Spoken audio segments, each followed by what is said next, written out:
ummanni TPLF ummanni Tigraay warreen biyya alaa jirus warreen biyya keessa jirus warreen duraan lola irratti hirmaattanii turtanii fi muuxannoolee adda addaa qabdan hundinuu biitii teessan gara lolaachi garagalaa jirti hootaatii biyya teessan eeggadhaadha bikka jirtanii gara duulaa deebi'aadha. Okay, yeroon gartee isin biyya teessanii hojii dhaabbattan ammaasis jira akka duritti gartee nuti hagoogii keessa hin jirru marsaa dabaresan gara gartee Tigraay gara Eertiraatiinis gara biraatiinis hagoogii keessa jirra amma gartee wanni akkasiisan hin jirtu. Okay, arraan tana nuufi Eertiraanis gartee hariiroo bareedduu qabna akkasumas Suudaanis dhaquu ni dandeenya naannoon biraatis gartee lola kanarratti nu deeggaraati jiranii tanaafuu hoottaa biyya teessan cinaa dhaabbadhaadha jechuudhaani ibsa baasanii jiran. Dhiiroo dhagayaa jirtaniimi dachiisu viidiyoolee garagaraatii fi akkasumas gartee haleellaa warri TPLF waraana federaalaa irratti gaggeessinee jirra jedhanii sooshaal miidiyaa irra olii gad oofan tokkotu jira. Okay, viidiyooleen san dogoggora hin amanina san soba. Okay, viidiyoolee gartee waraana RSF fi waraana biraa takkaa'u gartee garee TPLF tan Suudaan keessa faa godhaa turan sanii sooshaal miidiyaa irra olii gad oofaa jiran. Okay, so akkasis san quba qabaadhaa. Ammaasis lolli gartee arraan tana gaggeeffame kanarraa duruun akkanumatti gartee viidiyoon geehaan gara sooshaal miidiyaadhaa habahee jiru natti fakkaatu. Maaliif arraan tana ganama kana eegalee lolli sanii jarrummaanuu gartee kan neetwoorkii qabaatanii lola kana dabarsan natti fakkaatu. Akka gartee akka yaada kiyyaatti yeroo fudhata. Okay, yoo gartee isaan lolli kun arraan tana gaggeessan taate yeroo waan fudhatuuf jecha dursoo gartee qalbii nagayaatiin eeggadha. Okay, garuu warreen gartee gama duubaatiin kunoo viidiyoo kanaatu gartee arraan tana TPLF kana goote jettanii viidiyoolee tokko tokko gartee warri isin natti argitan arkeetiin jira. Viidiyoon san ka dhugaatiin jechuun ka arraan tanaatii miti. Akkasumas gartee sanumaan qofaan isin himuu barbaada. Okay, itti aansuudhaan hogguun gartee kana isiniin jiru ani TPLFin deeggaruu jiraadhee takkaa'u mootummaan deeggaruu jiraadhee fi miti. Ani oduu gartee mirkanoottee jirtu qofa isinii dabarsuudhaaf. Feetan mootummaa federaalaa deeggaraa, feetan TPLF deeggaraa, feetan ABO deeggaraa san rakkoodhaa miti. Okay, akkuma nama dura isiniin jee dhuga mootummaan federaalaa gartee jara TPLF kana biyya dhukka itti kaasuu qaban. Tana shakkiin takka illee hin jirtu. Tana isiniin dho'isinen amma duraas isiniin jeetin jira. Okay, ilaayoon gartee Dabratsiyoon biyya san keessa taa'ee innummaan gartee lola kana akka fedhetti gartee kan gaggeessu ammaasis garummaan feetee maqaa Oromootiin TPLF cinaa akka dhaabbatu hin fedhan akka kiyyatti. Wanniin gartee hogguu warri kaabaa humna isaanii guurratanii karaa biyya teenyaa gad dhufan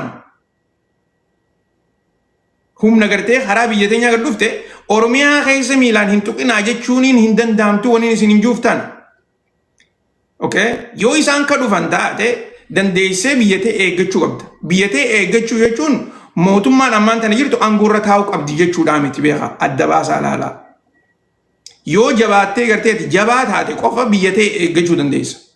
TPLF dhuftee gartee akka duritti taphattee eenyuu fi isin gartee dhaaba tokko waliin gartee mootummaa tana hombalchina ja'anii dhufanii sossobanii aangoorra deebi'anii ammaas gartee amata 10 kabiraatiif booyuun irra jira. Achi booda maas lola gartee ABO warratti eegalan fannoo irratti eegalan takkaa'u gartee isaanii fannoon qaama tokko ta'anii ABO warratti lola eegalan. Inumaatu gartee yoo dubbiin san kataatu taate namni dura dha'amuudhaaf taa'u ABO booda tana beeka. Wanni isaan hundi isaanii wanni isaan barbaadan Oromiyaa. Yoo gartee kana isinii himuun ani gartee deeggara mootummaa yoo na gootu taate takkaa'u gartee isiniin ani mootummaan deeggaruu fi miti dhugaa jirtuun isinii. Okay, akkasitti hubadhaa. So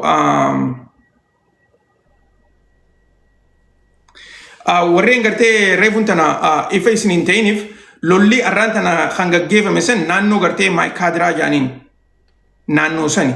Naannoo tuni gartee xiqqoo malee boordara naannoo Amaaraatii fi naannoo Tigraay illee miti. Naannoo Amaaraatii fi akkasumas gartee Tigraayitu amma harkaa qaba. naannoo gartee Eertiraattis dhiyaatu toora sani. Okay? So akkasitti gartee quba qabaadhaadha. Tanaatan iddoo gartee dhiyaadha yaada keessan kabilchaate. Durso odoon gartee ol isin hin neeyne yaada keessan gartee bilcheessaadha. Akkasuma sanitti gartee hogguu haasoytan yoo xiqqaate daqiiqa lamatti gartee gaggabaabsaa maaliif nama hedduutu jira nama hedduutu gartee ol seenee yaada isaanii dhiyeessuu barbaada kanarratti gartee marii bareedduu akka goonuu fi akkasuma sanitti isinillee gartee yaada keessan akka gartee dabarfachuu dandeessaniif yoo gartee yeroo qabaanne irrattiin isin deebisa san akkasitti gartee quba qabaadhaadha ammas odoo yoo gartee odoon ani hayyee gizeen jee gartee takkaa'u gartee galatoome gunjee akkaan gartee isin dhaabuu deemu beeka okay so akkasitti nuuf hubadhaadha egaa yaanni keessan ammoo ifa haa ta'u daqiiqa lamatti gartee gabaabsaadhaan isiniin jaa okay na dhagayaa jirtanii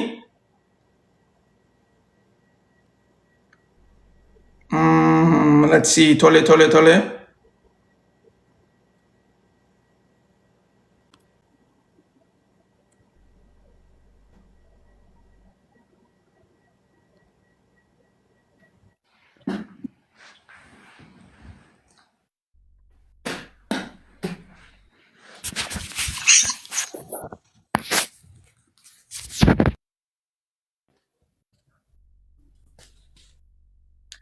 jirtu na dhageessa never give up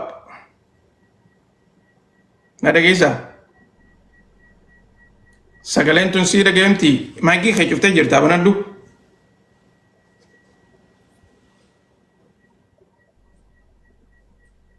okay hin dhageessu Umar Adam jirta na dhageessa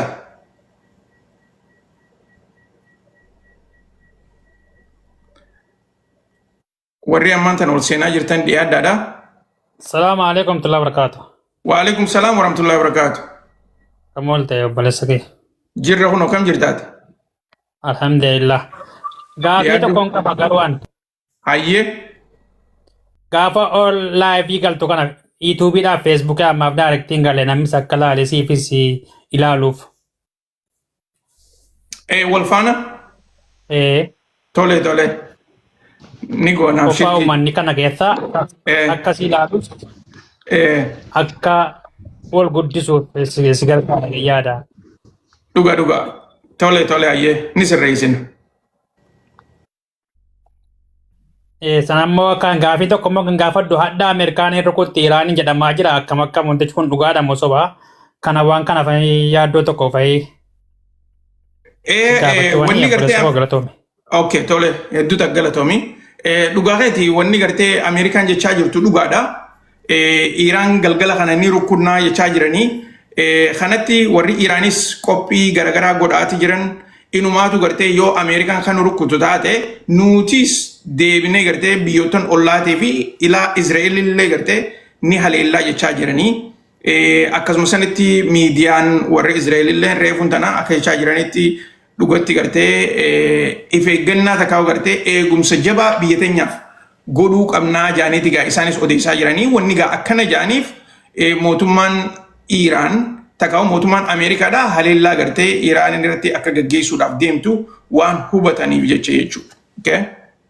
Akkasii gibira gartee dursoo Tigraay keessaa gibira guuraati jiranii garuu immoo dabarsanii gartee karaa federaalaa kannaan jiran warri Tigraay. Inumaatu mootummaa federaalaatii irraa ida'annoo eeggachaa jiran. Okay? Maaliif keessaan gartee biyya keessaa guuran kuni gahaadhaa miti. Gibira gartee yeroo dabartee kan hundaa'u guuraati jiran. Garuu immoo mootummaa federaalaatii irraa gartee horii guddaadha harkatan. San sababa gartee lolaatii fi waan adda addaatiif gartee ammaasis tajaajilli gartee garagaraa kan baankiitii fi wanni adda addaa waan cufaa tureef jecha yeroo duraanii san gartee harkachaan turre. Ammoo jidduu Geetaachoo Raddaatii fi akkasumas Taaddasee Warreeddaraa biyya bulchaa ture naannoo Tigraay san bulchaa turan harkachaati turan. Garuu immoo baatii muraasa dabartee tana keessatti bajanni dhaqaafii jiru hin fakkaattu. Maaliif mootummaan Tigraayis gartee ifatti dubbachaati jiranii mootummaan federaalaa gahee keenya kan federaalaa nu gahu dabarsanii nu kannaa hin jiranii jaaneeti gaa odeessaa jiran. Okay? Baankiin isaan itti fayyadaman baankii federaalaati baankii commercial baankii tan biyya ta'e Itoophiyaadha. Commercial baankiitti fayyadaman.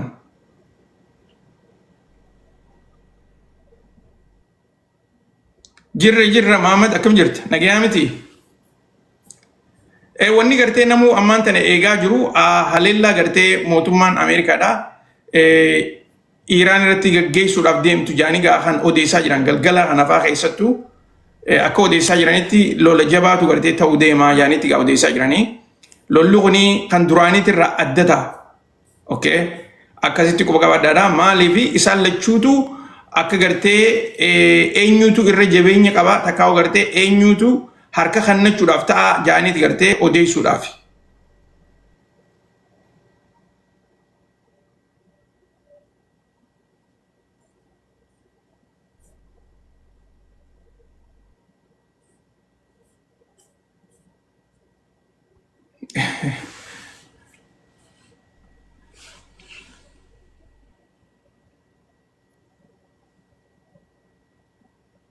Okay.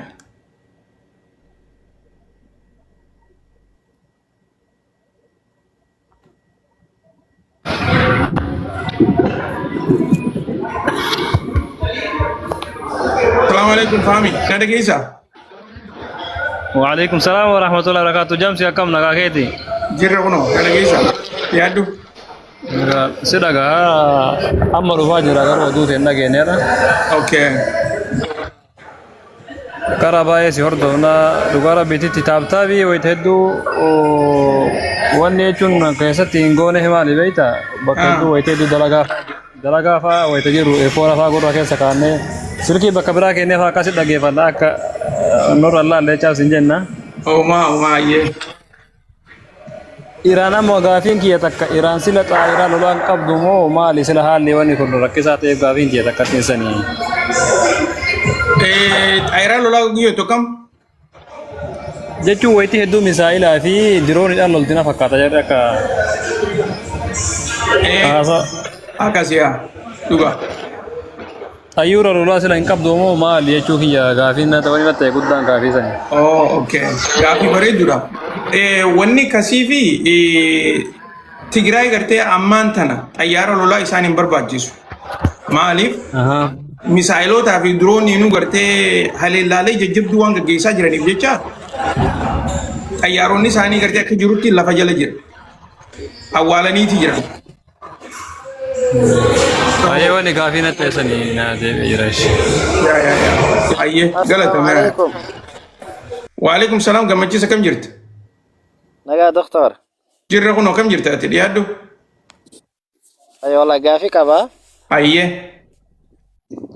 Gaafiin qabu waa'ee mootummaa Suud Arabiyaatiin wal qabatee mootummoota 50 olii fi gaafii yookaan affeerraa dhiyeessee ture. Gaafii inni dhiyeesses Baabal Mandab yookaan Badda As jettiin Sumaaleen walaa galaana diimaa kana ummanni Arabaa ta'e jamaaddaa linkii jamaaddaa Arabaatis ta'e akka waraana takka qopheeffatanii baara kana ilaallatanu jedhudha. Ammoo Israa'el gama ishiitiin Somalilaandiidhaanis akkas hariiroo Ameerikaanis akkuma duubaan jirtu Itoophiyaas dabalatee lolli kun gaafa Afrikaa kanarratti wal dorgomuu jiran immoo akkamii waan jedhu yaada isaa kana silaa adda nu baastanii gaarii nu fakkaata. Okay. Durso lal Saudi Arabiyaan gaafa Afrikaa irratti dorgommii godhaati jirti. Kana gartee amma durallee irraa haasofneeti jirra. Durso wanni isaan gartee Suudaan keessatti godhaa jiran waan gartee san garsiisu maaliif Suudaan keessatti gareen takka ta'e isaan gargaaraa jiran tan gartee waraana Al-Burhaan tana akkasuma sanitti Eertiraa tanas gartee warri Suudiidhaan ni gargaaran. Kana achi dabree immoo wanni Suudiin gartee lafarratti godhaa jirtu garee adda addaa tana walitti qindeessitee akka gartee garee Huusii tana irraa dhawan barbaadan. Takkaa'u lola gartee isaanii wajjin akka godhanii naannoo Baabal Mandaab hajaamu kana akka banan jechuudha. So kanarratti gaa mootummaan Saudi Arabiyaadhaa kophaa isaanii gartee waan godhuu hin dandeenyeef jecha gareeleen adda addaatuun hundinuu walitti dhiyaattee akka gartee lola kanarratti silaa gartee lola barbaachisaa kana banuudhaaf kophaa gartee takka xayyaara samiidhaatiin takka ammoo bahara qofaan banuu hin dandeessu. Yoo gartee kaniin bana jechuu taate lola gartee lachuutu godhuu sirra jira. Akkuma gartee warra Iraan kana lola miilaatis godhuu sirra jira, lola samiitis godhuu sirra jira. Gara kaaniin lola gartee bahararraatis gaggeessuu sirra jira jechuudha. Lolli sadeenuu murteessaadha. Baabal Mandaab banuudhaaf. Garuu gaa biitii Yamantuni keessattuu gareen Huutiidha. Warra gartee miilaan dhufuufis nuti qophiidha jechaa jiranii. Warra gartee samiirraan lolan robbanuu barbaaduu fi akkasumas baharaatis dandeessan gartee bikka kanarraa nu haasaadha jechaa jiranii. Kanarratti immoo Iraanis gartee akkanatti itti ilaaltu yoo gartee gareeleen tuni jabaatanii kan Huutii irratti lola banan taate Iraan misaayiloota gartee ilaa Yaman dhaqqabu ni qabdi. Takkaa'u gartee bahara irratti illee dooniilee toora san dhuftu gartee ni dandeessi ni haleelti. Warri Huutiitis gartee nuti dadhabbii qabna jedhanii amma dura hin dubbanne saniifuu lolli kun ilaamaan tanaa maqumaa fi malee karaa gartee hojiitti jijjiiramuusaa hogguma gartee dooniilee waraanaa naannoo san dhufte qofa beeku teenya. Amma dura dooniin waraanaa tan gartee naannoo san dhufte takkallee nu hin jirtu. Kana keessatti gartee mootummaan Paakistaan mataan isiitis Huutii wajjin lola gartee akka godhuu hin barbaanne ifatti gartee dubbachaati jiran. Sana akkasitti. Aboo warra injifannoon gallee agartee raayyaa ittisa biyyaa. Injifannoo eessatti injifannoodhaan galtan? Maaliin shiraaroo maal jettan kana gaanatti miti injifannoo cululuqaan gallee nama 800 oltu ajjeefame beeyta. Dhugaa jettaa? Dhugaa rabbii si jedha deemi miidiyaa mootummaa keenya jala seen ilaale. Mootummaa kan rabbi umrii dhumaa dheeressu. Akkasii aboo hin agarree beekan. Nama 800 ol jechuudha nama arra dirooniin jafan goote. Taakkaji. Haya. Namni kan qabamellee nama 150 ol. Waraanni TPLF qabame. Wayyaanee. Ummati kun ummataa miti jamsi. Jamsi ummati kun ummataa miti ummati kun nu deebuun qabu beek. Dhugaa jettee jirta dhugaa. Wallah nu deebu nu baramma Abiyyi fi miti kafalmachuu jiru baasawee. Nuti amma kafalmachuu jiru saba keenya kanaaf. Kafalmachuu Oromoodhaaf saba guddaa kanaaf baasawee. Wayyaaneen deebuu barbaaddi baasawee. Wanni isin barbaaddi wanti bira maaltu jiru benaayim. Lakki wayyaaneen 4 kiiloo barbaaddi san dhugaadha. 4 kiiloo kana jala sararree walitti muu qabna baasawee. 4 kiiloo deegnee gartee mirga sabaa fi sablammiidhaan nuti eeguu qabaa jechaa jiran. Akkana kun horii bulabbo abo baratiin kun na boositaa bar. So maal siin jechuu barbaade nuti ka dubbannuu fi mootummaa muummee ministeera Dr. Abiyyi TV miti. Ka dubbannuu fi ofiif biyya keenya nutti fakka baasawee. Biyya keenya nutti dubaga obboleeyyan keenyaa jira warra gartee TPLF bilisummaa nu baasa jedhanii yaadu jiran akkam jettaan. A'uudhu billaahi mina bilisummaa maal si baafti si gabroomsuudhaaf si deebuu deemti. Si kolaasu baasawee waan asirratti jala sararee si mukeessa hajjamsi. Wallahi billahi tallahi rabbittiin si kakadha. Gadoo nu baafachuudhaaf wanni biraa takkan jirtu. Gadoo baddu. Amma laal Oromoo waliin jirra maaliidha nuti Abiyyi irratti qabsoofna malee Oromoo tokko wallahi takkaan jafannu godhuudhaaf deemti na amani kan. Takkaan qiyaamaa keenya godhuudhaaf deemti. Si gala. Amma warra akkas jee amanuu jira beekigaa warra gartee mootummaan inumaa gartee cimdoonis jabaachuu qabdi mootummaan gartee diigamuu qabdii jee warra ifatti haasa'u jira beeyte. Dhugaa. Yaa. Warri kun laal warra agartee propaganda sobaan siyaasaa fayyadamanii propaganda sobaan agartee goyyoofaman malee TPLF kan isin barbaadu 4 kiiloodha. Kana anaa miti mootummaa Ameerikaatti fa godhe jechuudha. Indee mootummaa imbaasiin Ameerikaa bar guyyaarraa maqalee deeme abbootaa jara keenya abbootaa ajara nuti 4 kiiloo malee jechaa jiranii barbaasu. Mootummaan Ameerikaadhaa inumaatu gartee shororkeessitoota jeeni bar. Akkasii abboo horii naabuli jamsi akkas jeeni bar. Akka Ameerikaan dhufne hunda dhorkee jira. Yes, thank you so much. Galatoom leenca kiyya. So akka waan mootummaan kun balleessaa qabu mee jamsi dhugaa rabbi haa dubbannu propagandaan siyaasaa miti. Dhuguma lafa jirtu haa dubbannu. Mootummaan Dr. Abiy Ahmed ammaan tana hojii irratti bobba'e malee lola irratti bobba'e mee dhugaa rabbi haa dubbannu. Dhuguma rabbi haa dubbannu.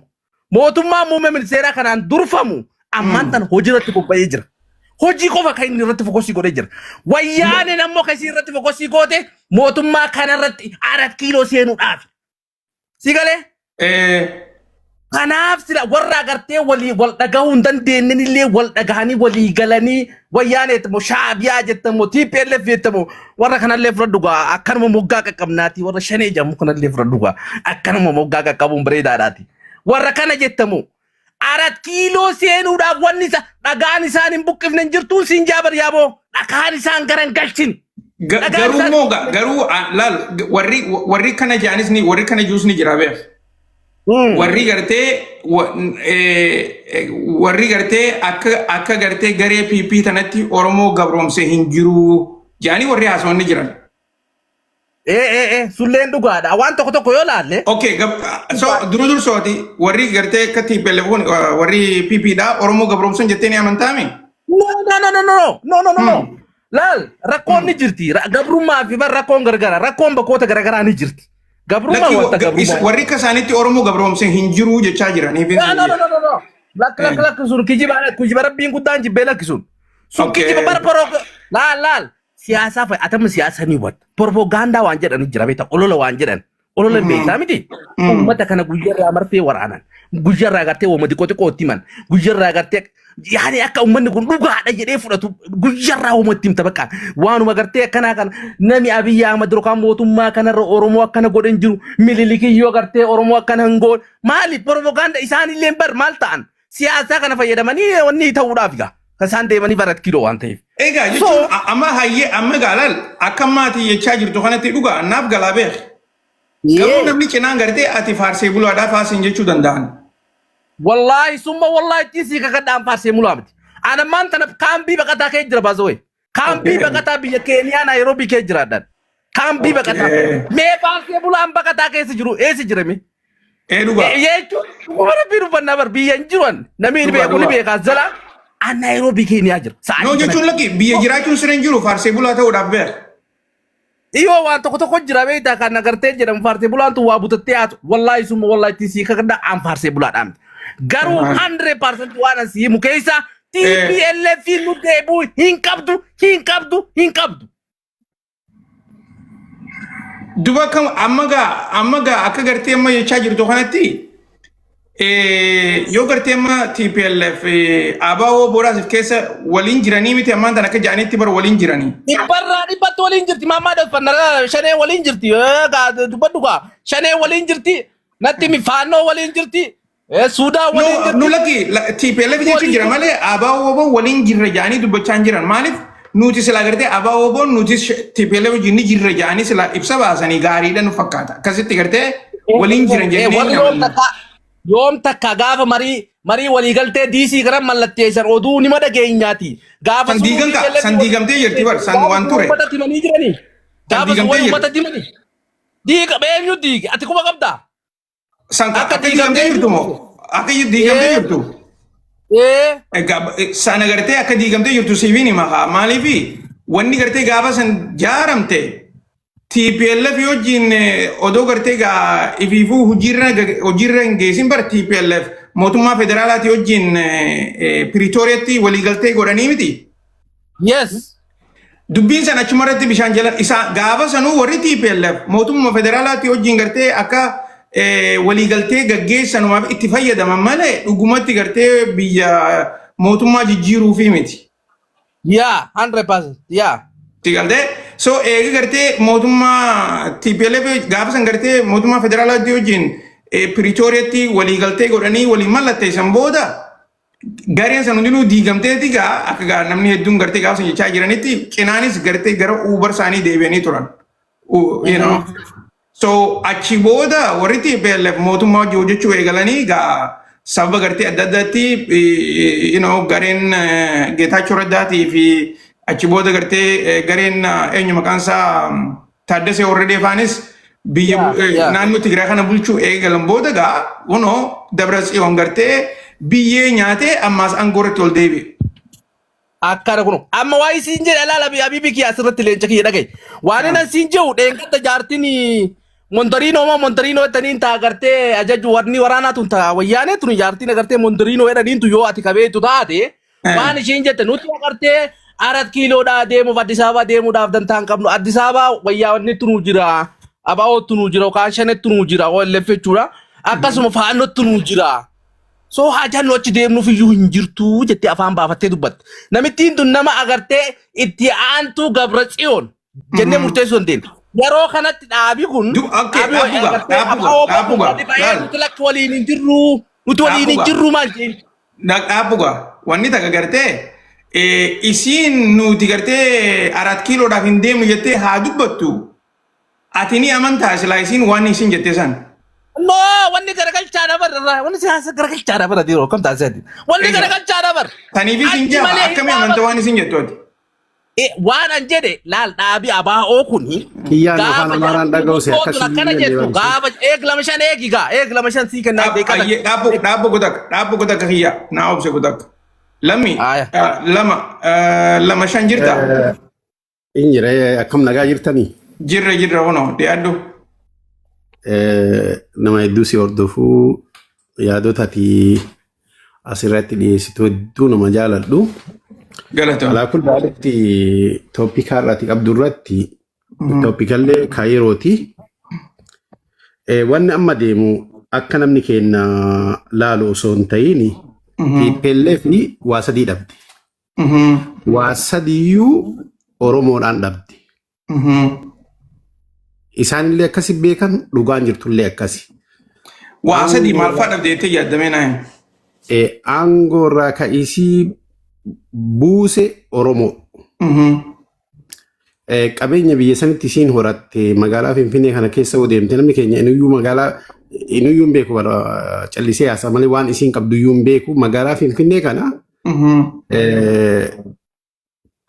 fooqa magaalaa Finfinnee kana keessa jiru hoteela magaalaa Finfinnee kana keessa jiru galaa yoo dhayxe industirii galaan kana jiru dukaama yoo dhayxe kan isaaniiti kun hundi kan isaaniiti. Kana hunda Oromoo dhabsiise. Achirra dabree lolli gaafa baname gaafa biyya kana hoogganuu jiru Oromoodha. Hoogganoota isii namoota isaan jaalatan yookiin immoo warra du'isan harka Oromoo irra du'an. Kana dhugaa walitti maatii deemuu qabna. Nuti gaafa kanaan dura TPLF biyya san hooggantu Amara waliin jira OPDO fi Amara maqaan dho'inu bal TPLF waan hooggantuuf ajaja jiraatiif wanni hundi waan ta'uuf TPLF irratti Tigree akkan nu godhee TPLF akkan dhugaan jirtullee sanuma. TPLF amma yoo deebite waa sadii gooti. Tokko aangoo biyya sana irratti qabdu sirriitti dhuunfachuudha. Lammata namoota Oromoo kana ka dogongora kanaan dura dalagan san dalaguun barbaadan akka namni Oromoo kun lammata ka'ee itti finciluu hin dandeenye isaan godhan. Haqiiqaa sitti makana. Abbaa qabeenyaallee ni balleessan namoota waa beekus ni dhabamsiisan sirrumatti haala amma jeequmsa amma naannoo keessa jiru kanatti fayyadamanii waa baay'ee godhan. TPLF ani akka carraa ta'ee afaan jaraan beekaa bara dheeraa biyya Eertiraa kana keessa illee turee hin dhageeffadha. Namuyyuu amma afaan ofiitiin wanni haasa'uu fi afaan namni biraa beeku wanni haasa'u adda adda warri poolitikanyaa kun warra Oromoo kanaa yoo laalte afaan Oromootiin akka itti Oromootti haasa'uu fi akka itti afaan nama biraatti ittiin haasa'u adda addaa wanni isaan haasa'u waan ajaa'ibaati baay'ee nama shookaneessa. Hogguu kana maal na yaadachiifte beektaa? Dr. Abiy isa interview godhu qofa na yaadachiifte. Maaliif interview isaa keessatti hogguu gartee miidiyaa Amaaraati wajjin hogguu haasa'u akka malee gartee dubbii dhugaatii himata akka gartee serious ta'eeti waa deebisaaf. Hogguu gartee miidiyaa Oromootii fi takka gartee miidiyaa biraatii wajjin hogguu haasa'u.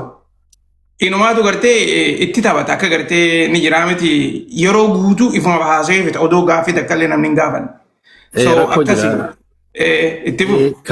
Kanaafi wanni amma jarri namni yeroo takka takka jiraachuudha. Amma jarri wanni barbaadan akka amma warri keenya tokko tokko siyaasaa sirna federaalizimii kana akka duraan walqixxummaa sabaa kana ijaaranii tokkummaa sabaa wanni akkas jedhamu hin jiru. ilmi Tigree tokko wanni Anjela Muree nama kennatti himuu barbaadu. Tigreen waan Amaara jedhan kanan sodaattu.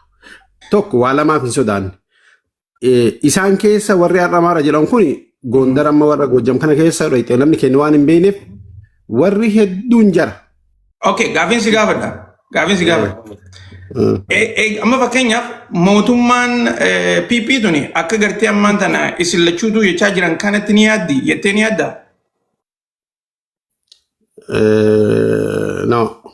Akkasitti yaaddu? Yaadu. So mootummaan PP tuni egaa nutis gartee uummata Oromoo kana yeroo dheertuudhaaf rakkaati jirra. Isaan kana gartee xiqqoo gartee rakkoo isaan irra gaggeessaa jiru kana irraa xiqqeessuu qabnaa takka immoo akkuma gartee uummata magaalaa Finfinnee keessa jirutti nagayaan bobba'anii haa galanii jettee maaliif uummata Oromootiif yaaduu dhiiftee si fakkaatti? Ani akkasiyyuu osoo hin ta'in ani amma carraa Oromoo irraa dubbachuu barbaade. Eeban san naagalee jira. Carraa Oromoo irraa naagalee jira. Garuu immoo waan isin jee kanas mee hamma dandeessutti itti yaadiitti deebisi.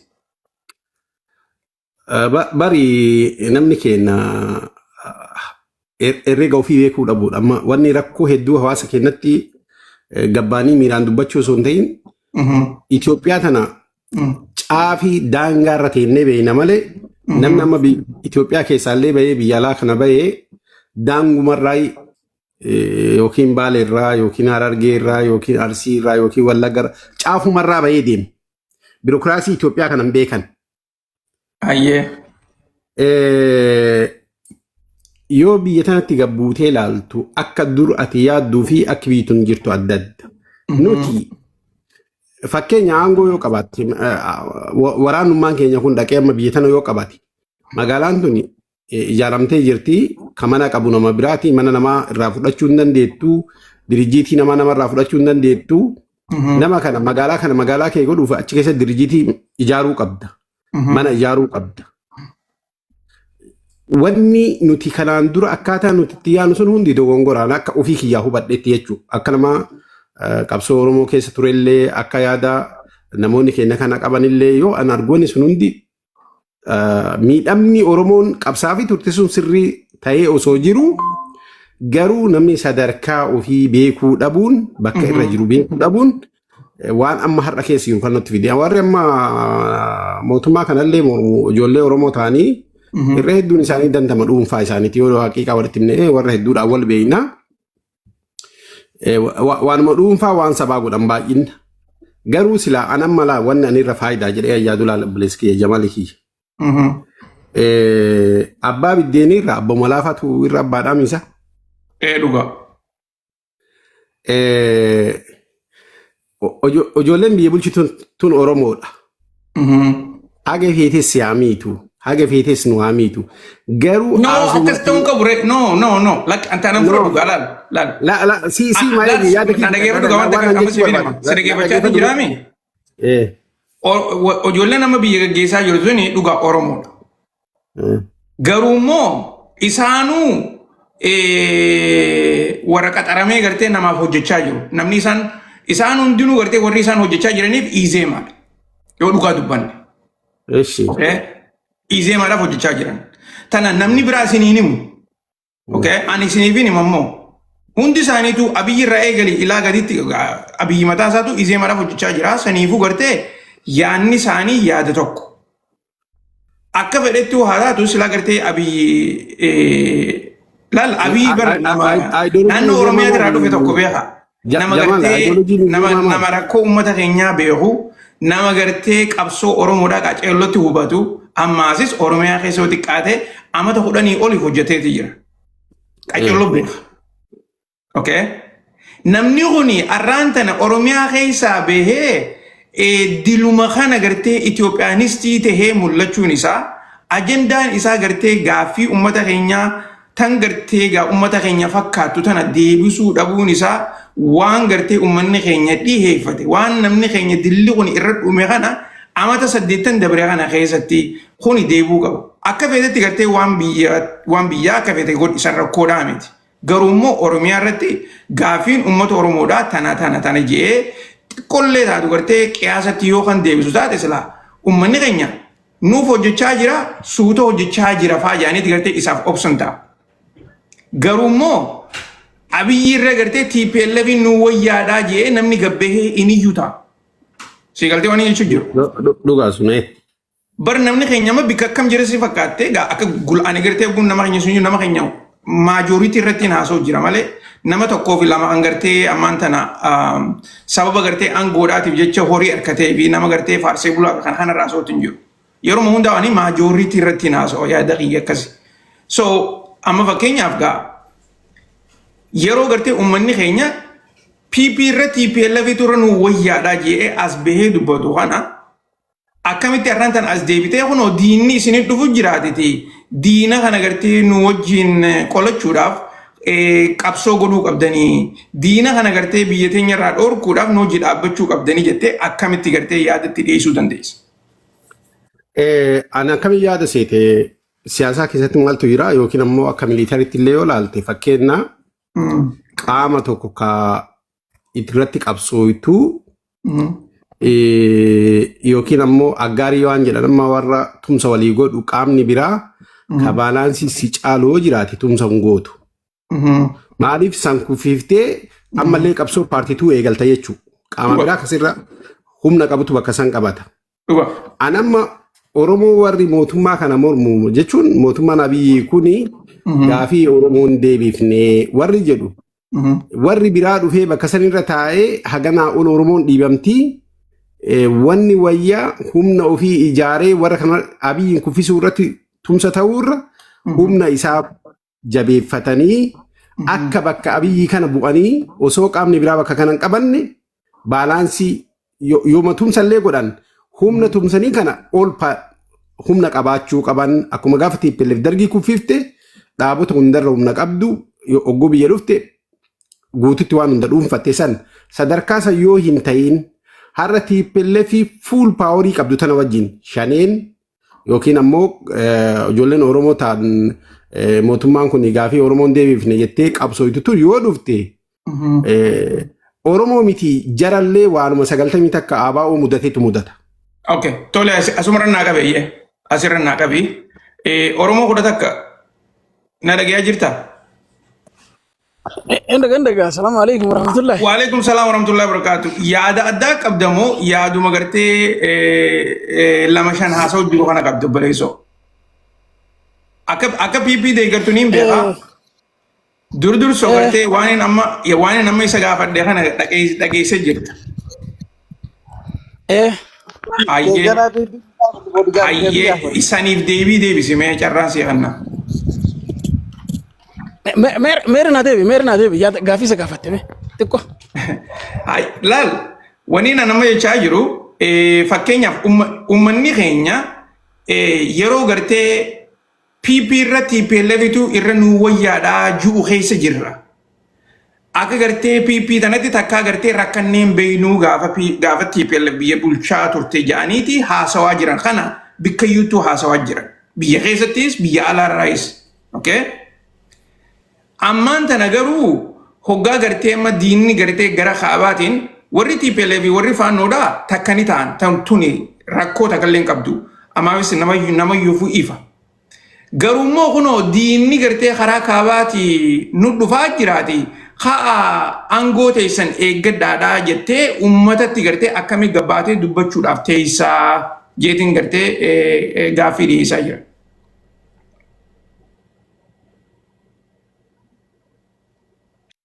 James kenna gaafii bareedduudha. Ni jedhaniin fakkeenyaaf asoo jedhuu baataniyyuu asoo inni jedhuu baateyyuu fakkeenyaaf mootummaa nama biyya bulchu kun asoo jedhuu baateyyuu TPLFiin ishii keessa dhalanneeti ishii keessa guddannee ishii keessa agarree waan isin taate dhaloota amma jiru kanatti namuun himu yoo inni namatti hime malee akka fakkeenyaaf amma Oromoodhaaf Oromoon yaada gaafii teenna fi wanni nu qabsoofnefilleen wanni nuti uummanni Oromoo yeroo hedduu qabsaa tureefilleen deebin teenna nuun deebine hawayyaan hin dhuftu jettee Oromoon mana teettee eegdu waan jirtu natti hin fakkaatu baazee yoo paartii tanarraa fayyadamuu baattee iyyuu jechuudha uummata akkallee yoo paartii matanaa miidhamtee iyyuu jechuudha fakkeenyaaf Yoo paartii amma fakkeenyaaf miidhaa abaluu yoo namni kiyya namni irra wayya kan namni kan keessi miidhaa irra badduudha baasee isitti irra si dhukkubsa beekamaadha.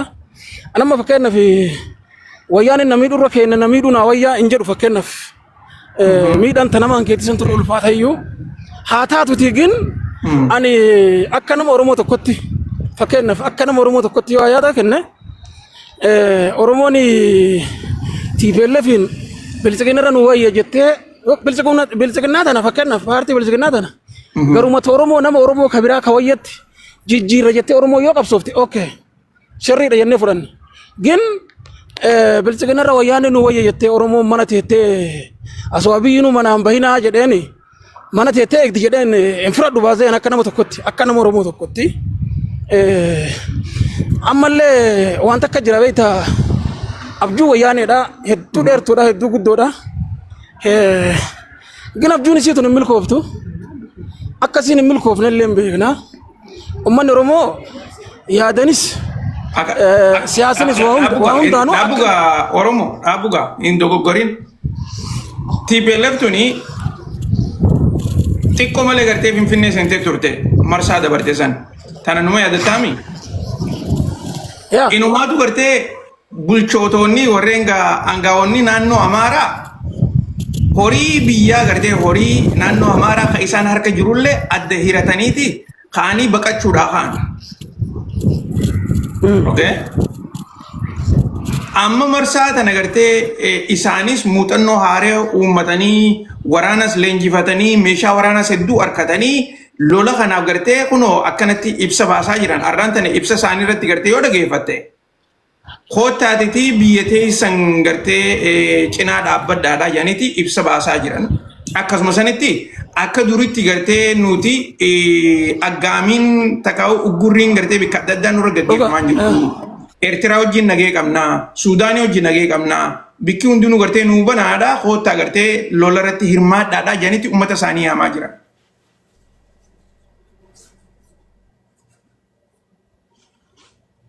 Dhageessee?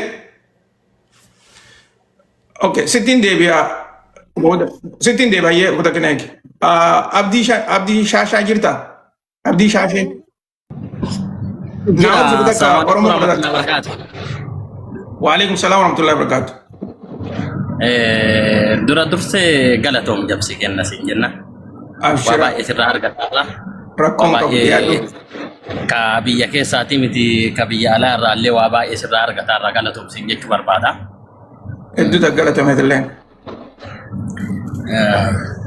Kuni gaafiin amma jedhamu ka TPLF fi biltigennaa uummanni Oromoo akka amma warri biltigennaa haasa'u kanaa miti TPLF sun deebitee nu bulchuu wayya biltigennaa irra waan jedhu qaba. Yaa'u Oromoon ka qabsoofteef TPLF ta'eefii miti. Mirgi kiyya naa kabajamu. Qabeenyi kiyya bakka naa haa deebi'u. Mirgi kiyya naa kabajamuudha guddaa wanni Oromoon qabsaa'ee bakka san fideef Oromoo ta'e biyya teenyaas mootummaan gartee ifii teenyaaf bulchinee ifii teenyaaf haa murteeffannuudha waa'ee biyya teenyaatiif akkuma gartee amma TPLF ammaan tana gartee waa'ee Tigraay ifii isaaniitiin muranii murteeffachaa jiran jechuudha. Akkas. Kana kan nu qabsoofneef malee Oromoo urgeessan haa taa'u jechaafi miti ka qabsoofneef warri biltigennaa wanni hubatuu qabu tokko. Lammaffaa haga biltigennaa litte wanti nu hammaate malee waan nu laafine haga TPLF litte nageenya durgisee TPLF baanee galuuyyuu dadhabne beeyama. Haa qabeenya nu saamtu malee yeroo san naga qabna. Hadda naga sanuu dhabne bee baanee galuuyyuu dadhabne. Bakka nageenyi hin jirre kanatti TPLF santu naa taraa dhuftee bee uummanni. TPLF illee ofii itti qabsaa'ee jara tana bakka tana fide. Jara kana ka fideef nageenya keenya booressaa jireenya keenya baanee galuu nu dadhabsiisaa miti. Qabeenya keenya akka keenyatti akka Oromootitti murree haa murteeffannu ofii ufaa bulchinu waan jedhu bakka san fide sanii miti deebii nu gaafannee dhufnee miti nageenyaanu baatanii galtan nuun jette biltiginnaan. Haadha qotee bulaan kenna nagaa ofiitiin gabbayee galuun mamii isa ta'e warra amma garaa ofiitiif yookiin wanna ol gale malee miti. Wanni tokko nama ajaa'iba yoo ani uummanni kun amma fakkeenya lola kanatti Oromoon nu gargaaraa jedhee afaan kamiin as bahee dubbata. Diyaaspooraan Finfinnee irraa Adaamaa yoo dhaqu jidduu sanis saamamaa bee. Namni hagas lubbuun itti dhufte bahee galuu dadhabe TPLF naa wayya jechuun maaf isa diqqaatare. Wama fedhe waa ta'u qabeenya Dhugaa obboleessa keenya